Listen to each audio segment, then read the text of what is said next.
This episode of The First Three Knocks is brought to you by The Traveling Ambassador.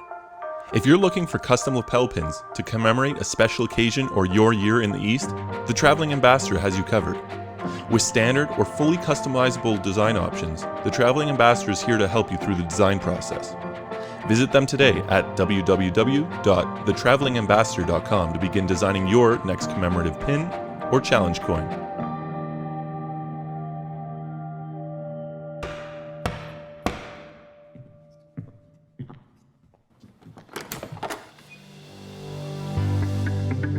On today's episode, we're sitting down with Worshipful Brother Nicholas Lane from Castle Island Virtual Lodge. You're listening to The First Three Knocks, a Masonic podcast in the District of York, where we discuss topics for the betterment of Masonry. The opinions discussed in this podcast are those of the individual and do not represent the views of Grand Lodge or any other Masonic body. Now, here are your hosts. Well, good evening, brethren. My name is Worshipful Brother Bert Tellier, past master of the Rising Sun Lodge in Aurora, Ontario. Your co-host, sitting down with Brother Gino Scovio, current junior warden of the Rising Sun Lodge, number 129, also out in Aurora. And cut you off there. Brother Steve Sprott of Zaradatha Lodge in beautiful, historic Uxbridge, Ontario. Beautiful and historic. And today we're sitting down with Worshipful Brother Nicholas Lane, who is the immediate past master of Castle Island Virtual Lodge from the Grand Lodge of Manitoba and many others. Welcome, Worshipful Brother Lane. Thank you for joining us. Thanks, guys. It's a pleasure to be here tonight on this happy Blur's Day. Any day that ends in Y, huh? Some day of the week, yes. Yeah, we're continuing on the lockdown as everyone's trying to be safe and healthy. Worshipful Brother Lane is also a past master of Burlington Lodge number 165 in Burlington, Ontario. And he is also the head steward of Endeavour Lodge number 944 of the United Grand Lodge of Victoria, Australia. So he is a member in 3 jurisdictions, as well as being a member of the Royal Arch, Eastern Star, and Knights Templar. So, Worshipful Brother Lane, you have got a lot of experience in the Masonic world. Thank you for joining us on the show. Yeah, it's been 25 years. As my wife would tell you, I've said yes too many times, but yes, it's been an interesting ride. Self-admittedly, too many times, huh? Yes, 100%. Well, we're excited to have you on the show tonight, and I couldn't think of a more fitting time for us to be sitting down with you to talk about the virtual lodge with what's going on in the world right now. In fact, we're doing the podcast again virtually on Zoom tonight, and it seems to be working out pretty good for us. So we'll start with some of the obvious questions: is how did you end up getting involved in Freemasonry? Are you going to go back that? So I've been in Lodge, I think before Steve was around. So I got involved through one of my high school teachers. My high school English teacher was a member of my lodge that I became a member of. And in grade 11, grade 12, I always noticed him wearing his Masonic ring. And I said to him, I said, Mr. Fraser, what is that? And can you explain it to me? He says, well, I'm a Mason. I'm part of the lodge here. So that was the first time. And then when I went to University of Winnipeg, I'm a physics guy. I met a young man and we became very good friends. And his father was a member of Menorah Lodge out of Winnipeg, Manitoba. And he said to us as we were getting into our years, once you finish school, your job is to get established, get a good job, and go join a lodge. So I got a good job. I worked in the mines in northern Manitoba as a hydrometallurgist, and I went and joined. And I became a member of Mystery Lodge 174 in Thompson, Manitoba. It's right over there. Looks like I was initiated on March 18th, 1992. And then raised, and then finally passed in September. So within a year, I went through and started. So I did 4 years in Manitoba, and then I made eye contact for the first time, and they said, "Hey, you should become a deacon." No. Oh, No. great. Sounds familiar. So I became a deacon, and the next year they said, "Hey, there's a hole in chair. Would you like to be the junior warden?" I'm like, "Wait, whoa. That's a jump. That's a heck of a jump." Mm-hmm. I went junior warden, senior warden, and then by then it was just as the nickel prices were going into a little bit of a nasty decline. And then I was about to move to Ontario to go work for a different company. I said, "Guys, I can't become the master of this lodge in 2000." I said, "No, I don't want to do that to the lodge, because you could install me, and then in 3 months I'm going to leave, so that's not helpful." So I went out and became the Tyler for the first time. Anybody who's been Tyler, I've been Tyler, was just recently Tyler. So that's a punishment only for past masters. But anyway, so I did that. And then you said earlier, how did I get into the virtual lodge? Well, my mentor and good friend, Right Worshipful Brother Jake Mowens, the person who helped get me in and was one of the guys I look forward to. He called me one time and says, "Hey, we got this virtual lodge and we need an IT guy." And as I said earlier, I'm an infrastructure architect for a company here in Toronto. So he says, "Oh, we're trying to figure out platforms and figure out how the virtual lodge is going to work, and we just need some young guy." Because in the history of Castle Island Lodge, it started in 2012. How do you do that? And the first thing you do is you stack it with everything. The lowest ranking charter member was a Right Worshipful. Wow. With 7 past grandmasters. Wow. And the sitting past grandmaster, or the sitting master, was the senior warden at the time in 2012 and the grandmaster. Wow. Because I don't think started without the hard work of Worshipful Brother, the first master of this lodge, Most Worshipful Brother, or Most Worshipful Brother David Love, and our other the past secretary of Castle Island Lodge, and is Most Worshipful Brother C. Ray Haldane Wilson, and he is also the past grand secretary and past grand master and founding member. That's so you get a collection of cool men who say, we live in the middle of nowhere, Canada. We want to be able to give a virtual instance of education to the brethren, to be able to go into the sick, to go into the shut-in. And then, of course, my good friend lived 500 miles north of all the other guys in Winnipeg, because that's how far Thompson was. Right. So it wasn't like you were just going to drive down and go from like Uxbridge to, Aurora, because you can do that. Thompson to Winnipeg is an 8-hour drive. So you'd have to really leave early in the morning and get there late. So that was the whole idea. So that was 2012. I started in 2014, and then our first master, in office, Jake Mowens, was the senior warden at the time. Jake became the worship master, and he knew I was going through as master of Burlington Lodge. He says, "You really need to get into that chair, so that as soon as you're in that chair, I can get out of this chair."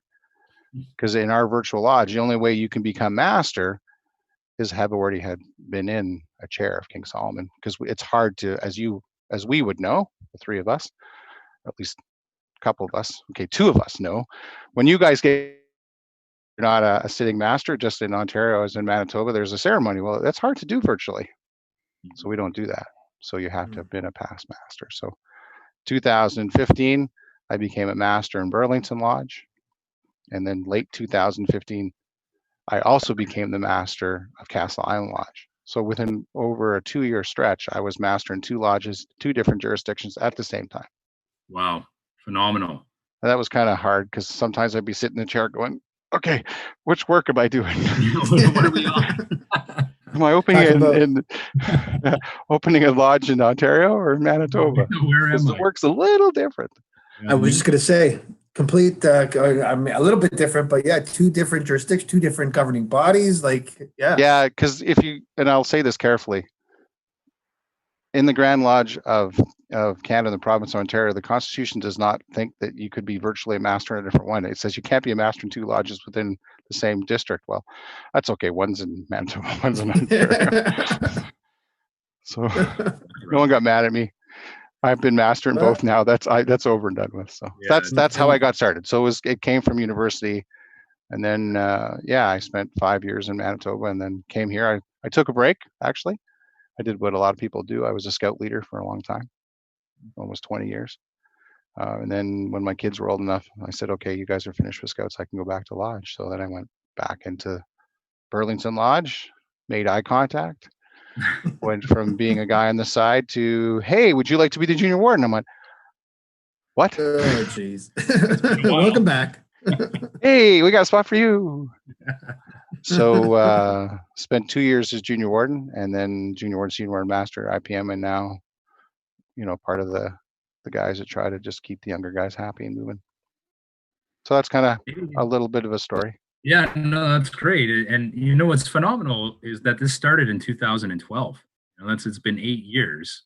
Yes. That specific virtual lodge has been running. I realize you're a member also in Victoria, Australia, of another virtual lodge. Maybe you can tell us about that. Yeah. So that's another story. So with my employer, I was asked if I would like to go work in Victoria, Australia for 6 weeks. Before I left with the virtual lodge, I contacted one of the regular attendees who was out of Queensland, and I said to the gentleman, I said, hey, do you have any contacts in Victoria, in Melbourne? He says, yeah, I got a really eager guy. His name is Brother Jack Aquilina. Why don't you meet him? So I got his email and met him, and one day I left work. I brought my apron case with me and all of my regalia and dues card, and sent him a note and talked to the secretary before and got it all arranged. And I went to one night on a Tuesday night to Brunswick United. It was probably the second week in January 2015. And I went into lodge and I met Jack and I said, hey, are you Jack? And he says, yeah. So we started up a friendship, and I invited Jack to then be a member of our participant in Castle Island Virtual Lodge. In Victoria, England, or Victoria, Australia, they have a craft guild called the Blue Lounge Social Club. And the Blue Lounge Social Club was started by Jack and a brother other Masons in Melbourne to reach out to young Masons, predominantly between the ages of 25 to 30. And what the idea was is you get younger Masons in the Blue Lounge Social Club to go meet other Masons within the district or area, and they would then help support and actively recruit and bring people in of a younger demographic. So then Jack and I then spoke. Jack then became a member of Castle Island Virtual Lodge. He liked it so much, we then had meetings with the Grand Master. The Grand Master and a bunch of the United Grand Lodge of Victoria members and Board of General Purposes attended a Castle Island Virtual Lodge meeting. And then within a year and a half, they became constituted, and they're under dispensation as the second virtual lodge coming out of, so I always consider them our child. If we're the mother, they're our child, just on a different. Well said. Yeah.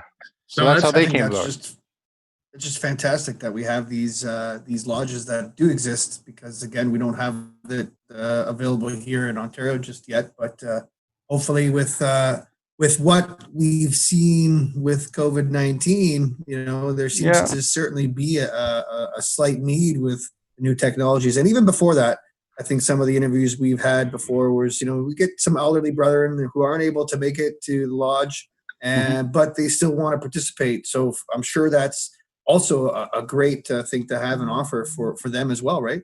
So let's dive in a little bit more and learn a bit as to how you guys operate and do things. And like, you do the ritual? Do you do business? How often you meet? There's all kinds of questions I'm sure we have. Sure. So we open and close on the 1st using the Manitoba emulation work. We are a research lodge who chooses to be a research lodge, but we are a fully constituted lodge. Our mother lodge is Millennium Lodge out of Manitoba. when we talk about Jack Aquilina, he's texting me and I need to tell him I'll call him in half an hour because there's some stuff that I'm doing with Lodge and he's looking to chat. I'm going to tell him I'm on a podcast. So we meet on the 5th Wednesday of the month. So that's probably 4 or 5 times a year. Okay. We ballot and go through the general work that you would do. So we have a set of bylaws and we're constituted. So the difference from us to your regular lodge, if you were, say, in Uxbridge, is no different. So the worshipful master will send out a summons. The summons will go to the membership. We'll meet. We'll have our opening, go through a quit like business, and then we'll get right into education. And the whole idea is that we've been using, this is the 4th video conferencing platform. We're right now using Zoom. So we started off in a process called Second Life. And that was more of an avatar-based process in early 2011 to 2012. Then I got involved. We went through the Can You Hear Me Now stage and we tried using Adobe. That was ugly. From Adobe, we went to WebEx, Cisco WebEx, which was expensive and limiting that it only gave us 25 people, seats. To go to a 50 or above seat was going to be cost prohibitive. Our dues structures right now is the cost of operating the lodge divided by the number of people, and magically that's how our dues are struck. Yeah. Per capita in Manitoba is $85 just for per capita. So we're not, as I said to you earlier, we're not classified as a research lodge. If we're a fully constituted lodge, so we pay all per capita, and then we pay our cost structure.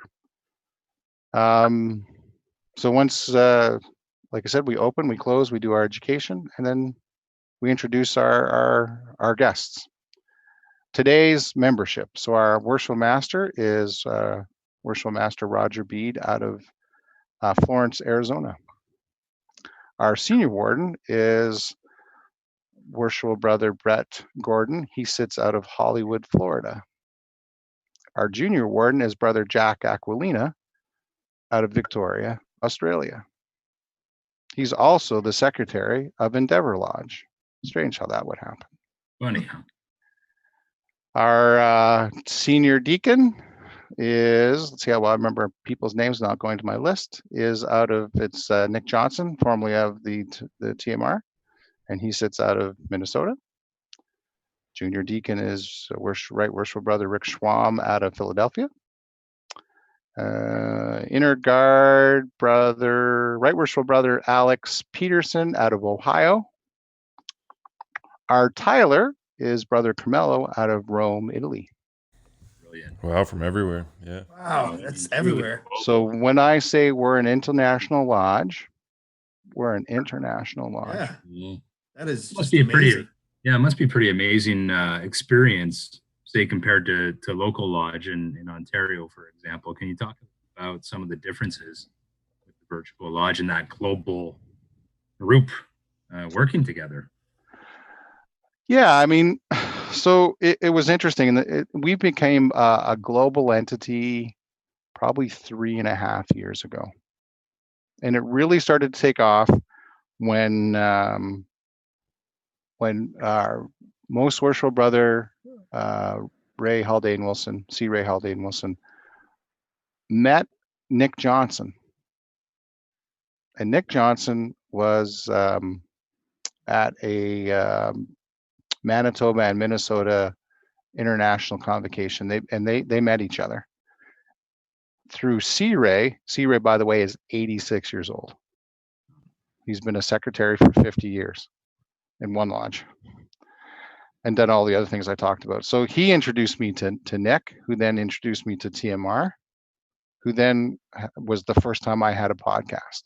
And from the time that we had the first podcast to the time we started seeing more international people was probably about 6 months. Because previous to that, the only way that the guys were educating our existence was something called Embassy Notes. And Embassy Notes is a publication given to all past Grand Masters through North America. So we get a lot of introductions and requests from Grand Masters, but they're not the demographic that we were looking for. So then the evolution really started when I was introduced to Nick, and then we did our first podcast with TMR, and then subsequently the other activities. But your question wasn't that. It was the question is, what is it like to have different people? Well, it is very different. So the fact that you can be sitting on a meeting, you can have an education conversation, but half of the fun parts is when you're introducing each other and you hear a guy from Scotland say, hi, I'm, Brother Brian Cooper. I'm sitting here. My lodge is number 2 of St. John's. I can find his number, but that's not their part. But so it's really meeting the different people. Yesterday we had an online meeting. It was an on the level meeting, so there was no business, and we had 4 people from Brazil come. Awesome. And they were like, hey, we'd like you to come talk about Virtual Lodge with COVID-19. We found you're really cool, kind of like what you guys are doing. Hey, we give you an online interpreter. I'm like, oh, okay, sure, that sounds fun. My best friend now is the Amenity app. Oh yeah. Because one of the other things that I have the book here, but your audience won't see it. I have the book of all lodges Masonic that the Grand Lodge of Manitoba considers at Amenity with, or regular. So when people send me the note, I have to make sure they are there. But again, what's the most fun part? It's where are you from? Oh, how do you do that? Oh, you use different tools. Oh, your working tools in the first aren't this. Or we had a brother talk about astronomy, and he was talking about the jewels and how the sun and the moon in the United States are a part of the deacon staffs, and they're not here. Obviously, we have something different. So it's those things. We had a presentation in the past. Brother Blake Leach, who I spoke about, he talked about the United Grand Lodge of Queensland and what it was like, just how they operated and how they perambulate and that process. Our Tyler, Brother Carmelo, he gave one on the Grand Orient of Italy. So it's a very cosmopolitan happiness of your computer screen. Mm-hmm. And then through my friendship with the guys from TMR and others, I can go to Virginia and shake a guy's hand and go to Jason Richards and say, hey, can I go for coffee?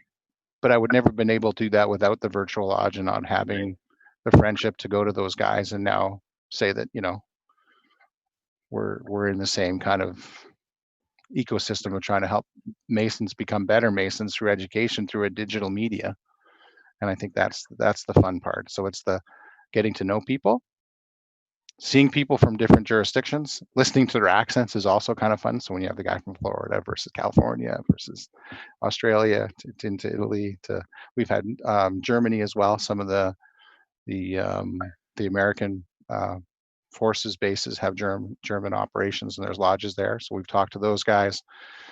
We've had servicemen that are in fatigues, and they'll be sitting there, and you'd be like, that's interesting. Is it sandy outside? Yep, it's sandy outside. You can't say anything else. You're not going to ask the guy.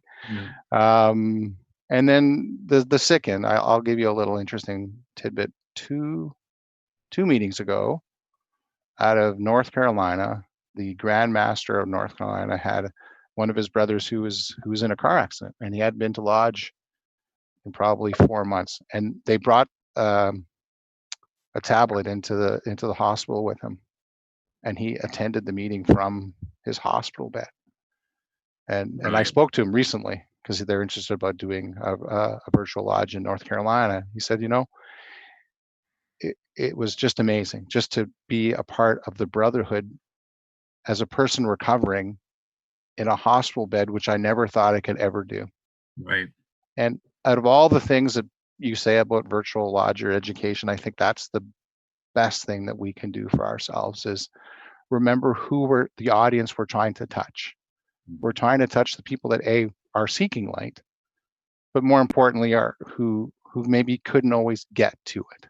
So like I said, the servicemen, the people, older members, and those things. And then the other obvious thing is the younger generation who want to do this because this is they're comfortable at it. Well, it'll really be interesting to see, Nicholas, the change that happens coming out of this current pandemic that we're going through. A lot of folks getting very comfortable with technology. Virtual lodge probably is a benefactor of some of those changes in habits that are going on right now. Are you starting to see a greater interest come out of this time period? Yeah, I'd say we are. We had a meeting almost 14 days ago, 15 days ago. We had 206 people show up. Wow. Included in there was the past Grandmaster, or sorry, the Grandmaster and Deputy Grandmaster of Canada and the Province of Ontario. Yes, sir. Would you say that that's one of your higher attended meetings? Yeah, that's highest. So that's the highest. There you go. Yeah. Right. So a regular meeting where we've opened and closed, the highest number we had was 106. Mm. And that came out because we had Ezekiel Bates. English is my first language, I tell you. It's been a long day. Ezekiel Bates Lodge. And they had 30 people in. Right. And then we had St. John's Lodge in South Carolina. They had 15 people. And then 10 guys out of Nebraska. So that's the day we had 106 people, because we had, in three meeting rooms, you had, north of 40 people. Mm-hmm. So we've actually had, meetings where we've opened and then we've gone into meetings as well, which is kind of cool. We've had meetings go to the Philippines as well. So Shabu Usan, who is the Grand Master who signed our charter, is a member of PhilCan, Cable Tow. And it's a Filipino lodge out of Winnipeg, and they have a sister lodge in the Philippines that they will use our platform and meet with them as well. We've been to Daylight Lodge in Arizona. So they opened and we opened, and we went in virtually and attended their lodge for education. But yeah, I think people are getting a lot more attuned to it. It's just, how do we put the proper controls and processes in place to make all of our Grand Lodges feel comfortable? That's a different discussion point. Sure. It's a difficult one too. I mean, it took 2 years of hard work with our guys in Manitoba from 2010 to 2020, and our work's still not done yet. I mean, I still say that there's a lot of people that kind of go, how do you work? Why do you work? And why do you want to work this way? Just looking at your chartered members as well, like again, like you pointed out earlier, there were a lot of past grandmasters, and to have that support right out of the gates, I guess that being their baby that they wanted to bring forward, is just amazing. Because it's often that we find we don't get that strong support at the higher levels, only because it's new. And like you just said, how do you know who is attending? How do you provide the information and the content that you're going to do without everything that we've built Masonry on? But it sounds to me like what you guys really do is you do your business portion, you get into education, and a lot of messages we hear more and more, it's not always about just getting to lodge and doing ritual. It's about education. We're seeing that become more of the forefront, at least out here in Ontario, and that just allows another avenue to start somewhere small with a virtual concept. Again, it helped you guys bridge a lot of gaps with distance, being that Manitoba's kind of in the middle of nowhere, or you're very sparse with your, exactly. You're not down the street, right? So again, it allowed another avenue where you're not giving it away, but you're certainly, I guess, just getting back to the foundations of what this is all about. And then just to talk about the international side of your meetings, Masonry is so global. But I mean, that's a great example of it right there. You literally have everybody or different parts of the world sitting into one meeting. It's just phenomenal. It blows my mind. Yeah, and I think that's the aspect that I really like the most. Mm-hmm. I think the concept that we can have different Masons from around the world who have the same common bond. I mean, we all say visitation is the greatest thing. So if we all go to your DDGM dinners, because we're all sitting in the same, call it, area here in Southern Ontario. We'll always have a toast to the visitor, and the visitor will get up and say, the best thing about lodge is visiting. Well, this is too, but totally from the convenience of where you are. Mm-hmm. I've been on business in in Las Vegas and brought my regalia and open lodge from my hotel room at the MGM. I've been in Ontario and attended a meeting, walking, and then gone into my hotel room in Ottawa and attended a meeting. So the proximity of where you're sitting, as long as you are in a self-contained, well cordoned off area within your house or abode, is what we've been strive towards. And it really allows for that experience to be Masonic. You don't have the surroundings of your traditional lodge, but I think if you're in the right mind and you prepare yourself and prepare your area properly, you can do that. And that was going to be one of my questions, was how do you tile a virtual lodge? How do you make that secure, and how do the people on the other end feel confident in knowing that that room is secured, or the lodge is tiled? It's a good question. Today, what we ask each person to do is sit behind a locked door. Right. Yeah. So you're kind of tiling your own space, and so we call it self-tiling. Yeah. Okay. How many members do you have in the Castle Island? 29. 29. Okay, and a lot of guests. The average guest. So we're the weirdest lodge I ever go to. So we have a guest to member ratio of about 5 to 1. Wow. That would be guest to member. Yeah. Yeah. You have a lot of guys coming back that want to just participate. Yeah, we have probably right now, I would say to you, on a regular attendees, just kind of knowing the faces now, I would say 20 to 30 people that I know on a regular basis are visitors. Mhm. But we only, like I said, only have those 20. What we also say to people is, for you to join, we'd prefer you go to at least 4 meetings. Right. Get a sense. We want to make sure you're going to fit well with us and us with you, right? We're not here to just collect members. Right. So It's people kinda ask like us. how- You go. Sorry, go ahead. Go ahead, Nicholas. Yeah, we're really trying to have a lot of enthusiastic and well-minded Masons.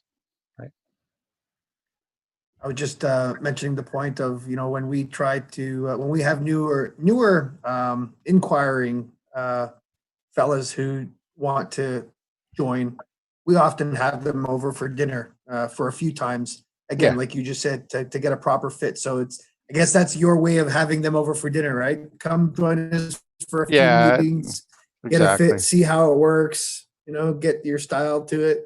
That's awesome. Yeah, and then we have again, a committee I'm of sorry if I missed investigation. this. Yeah, no. You do. Yes. So you mentioned earlier, and I think I might have missed it. I'm trying to read it in the write-up. What's the rank that you have to be to join? Well, there's no rank. It's just that if you want to be a master of this lodge, you already have to have served as a master in a bricks and mortar lodge. Gotcha. But an entered apprentice who is he can join. He can come and visit, because we're only in the entered apprentice degree. Right, like you said. So the visitation process is simple. You send me as the secretary a note. I will then send you back an acknowledgement. At the same time, I'll say, send me a copy of your 2020 dues card and driver's license, because then I can match the face to the name, because otherwise one doesn't help with the other. Plus, when you come into the meeting, I'll go, oh, that guy. I saw his picture. So that looks like that guy. And if you're in a jurisdiction that doesn't have a dues card, then that's the 3rd or 4th email. So like the guy from Brazil, they don't have dues cards. So I have to say, can you please get your secretary to send me a note? The secretary sends me a note and says, hey, this individual over here, he's a validation. So I have to make sure that the brother's in good standing. And you asked something earlier, it twigs another discussion. A virtual education lodge will never replace a regular lodge. Because people ask that question. I said, so do you think we'll use a comfort, an interesting thought. Can you provide degree work in a virtual lodge? First thing I would say to you is, no, I don't want to do that. Why? Because we're an initiatic experience, and you can never get the the if you have a room of reflection or a kind of a pre-process before the candidate goes in, and then the candidate goes through and then progresses through you can't do that virtually. I don't care who you are. Not in technology today. Maybe when we have Oculus Rifts and everything works better in 20 to 30 years, maybe. Do I think we still want to do it? My answer, as even a technical guy, is no.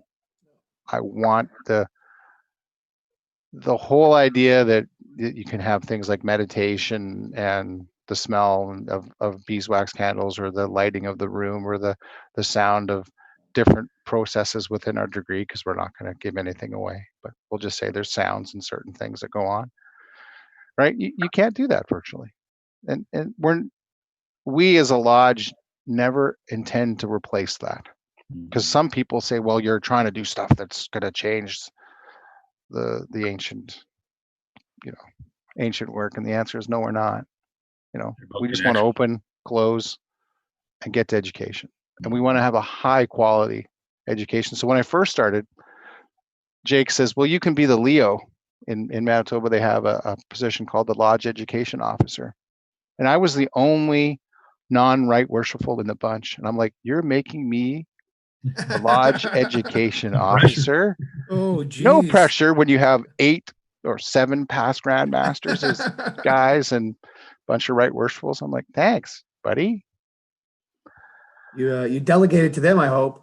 No, I just got really good at finding friends that had good speakers, and that's where the podcasting guys like you guys came into really important. It's my ecosystem was reaching out to the John Roarks and the Jason Richards and the Larrys of the world and Jack Harleys, and said, hey, you guys in Philadelphia, who do you have on the speaker circuit, or et cetera? And that's what we've done. We've been able to find and hopefully now attract enough people from a speaker base that knows who we are, that makes it interesting for the visitors as well, right? Because that's the other hard part. You really want to make sure that you're not just talking about the simple stuff, right? Where do you see Virtual Lodge going? I mean, again, we know it's not at all thought to replace Lodge, and that's not what we're talking about here. It's great to have it for those members. Like I said, I'm talking more the senior guys who can't make it but still want to participate. We just had one of those guys. He said he hadn't been to Lodge for 2.5 years, but he joined us on a Zoom meeting, just a district one that we had, just to say hi to each other 2 weeks ago.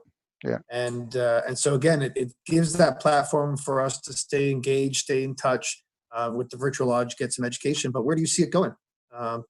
Can it still grow? Where can the direction come from? And can you maybe help others kind of set up? Have you gotten those kind of inquiries as well? So I'll answer your first question. Where do I think it's going to go? After COVID-19, my only hope is up.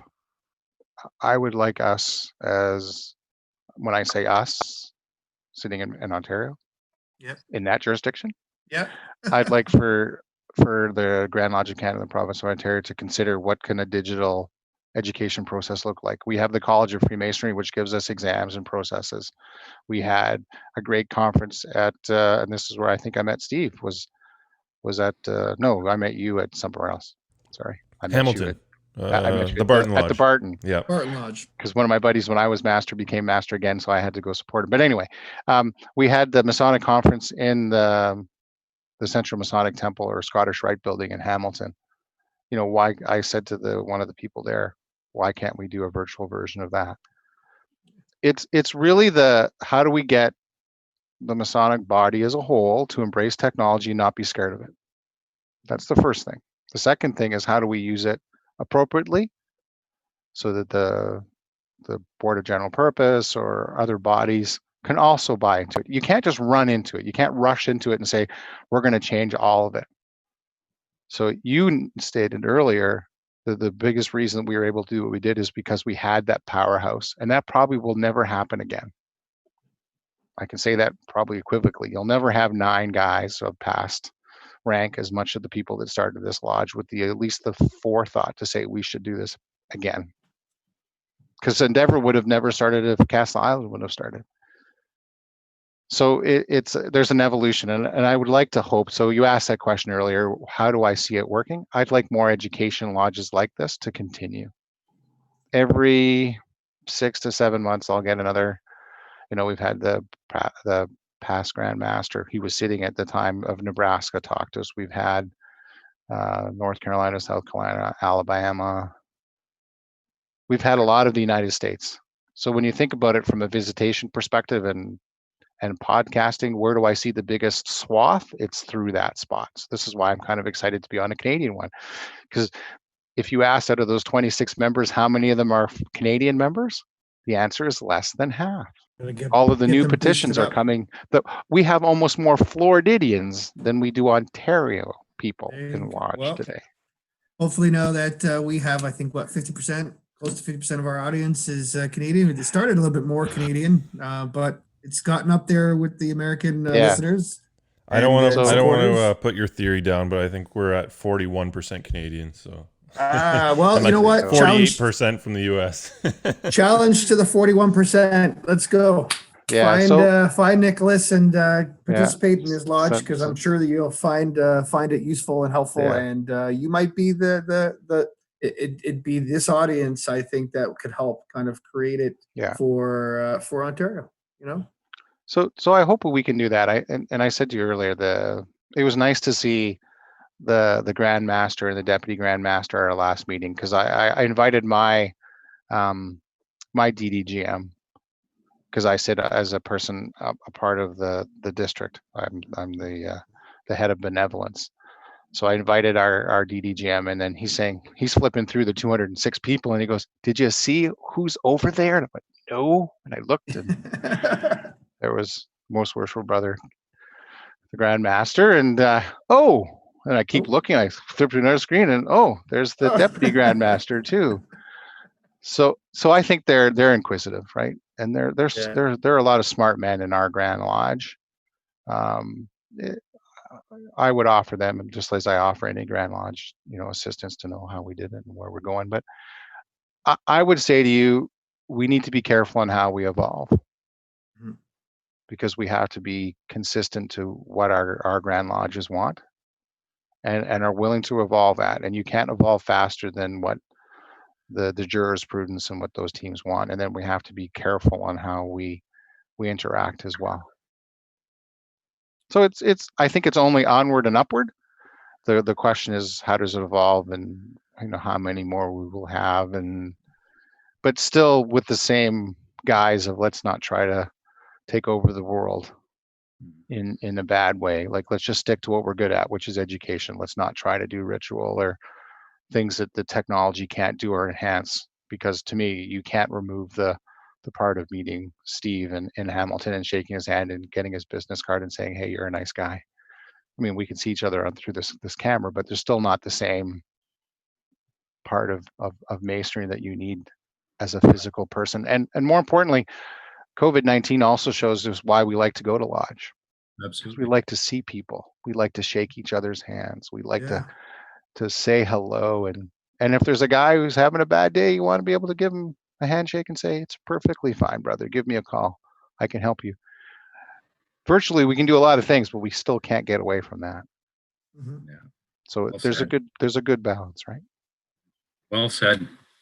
Thank you for that incredible overview, Worshipful Brother Lane. Maybe you could share with our audience how they would go about getting in touch with you, or finding a way to join the virtual lodge. How would somebody do that? Yeah, so it's pretty simple. I say that because I know how to do it. So so the first part is we have a Facebook. So just look for Castle and Virtual Lodge. We also have a website, which is basically just a collection of how to hit the "I would like to join and contact you" button.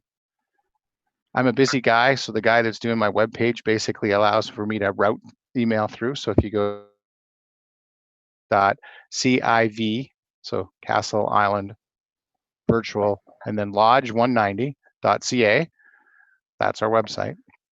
If you send me an email, nlane, LAINE, at civil, CIV, lodge190.ca, so similar to the website, it will then come to me as well.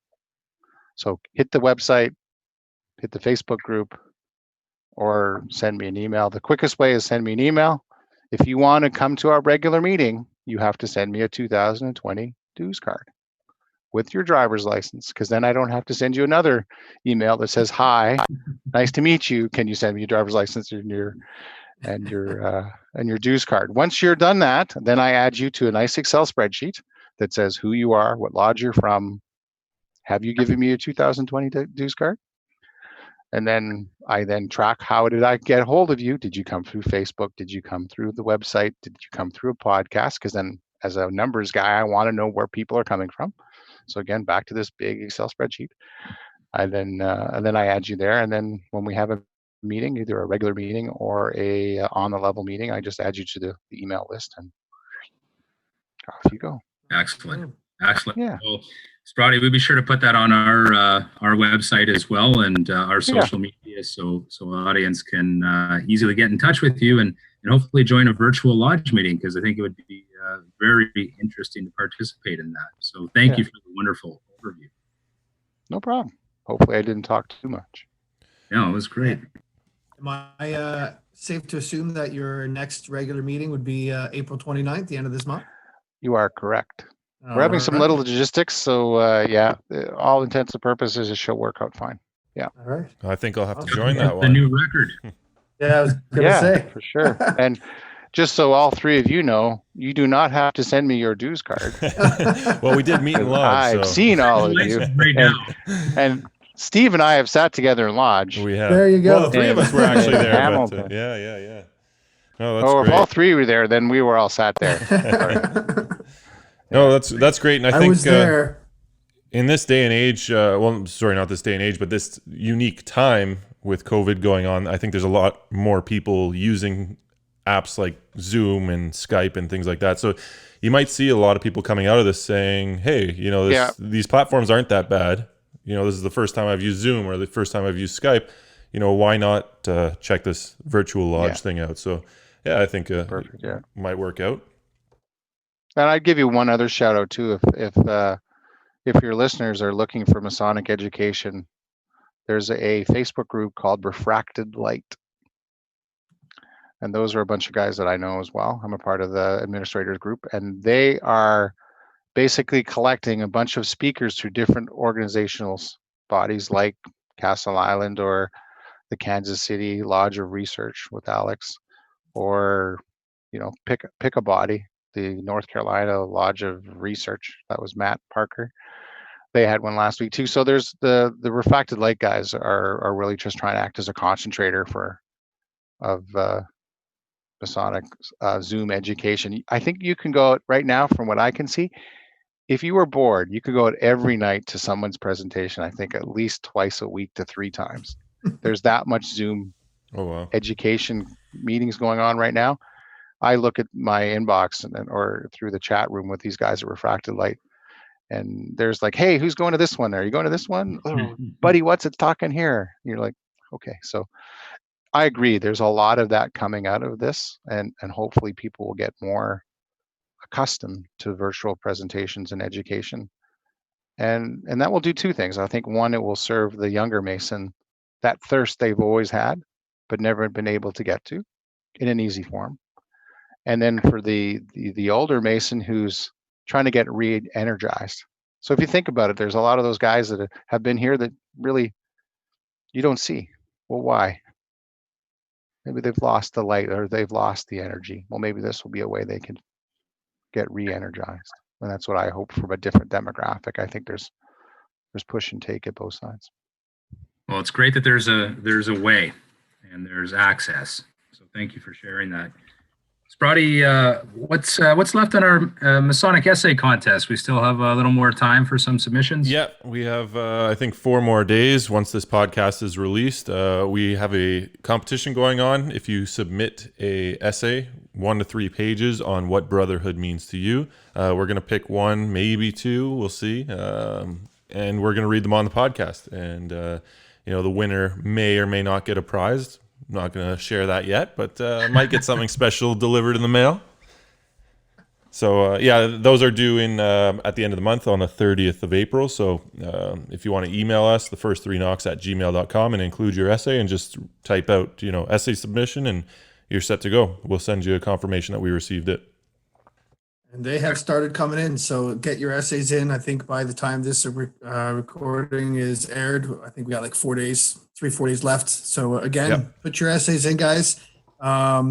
We just launched our new, I guess, revamped website also. So again, the first 3 knocks at, just the first3knocks.com, and you're spelling out first, and I'm not spelling it for you guys. Inside joke. I think listen to like podcast number 13. You'll get it. You'll understand what I'm talking about. The first3knocks.com. Everything's spelled out. Finally, before we say goodnight to our awesome guest, Nicholas Lane, I just want to do a quick shout out to our pin producer supporter, brother Thomas W. Swan Jr. He comes out from Sharon Lodge, number 105 in the Grand Lodge of Vermont. He's actually supported us a few times with a t-shirt as well, but he bought our producer pin, which you can find on our merch on our website. It helps us fund this podcast and get things going. So again, Thomas, thank you very much. Here's to you, my friend. Thank you for joining us for this episode of the First 3 Knocks.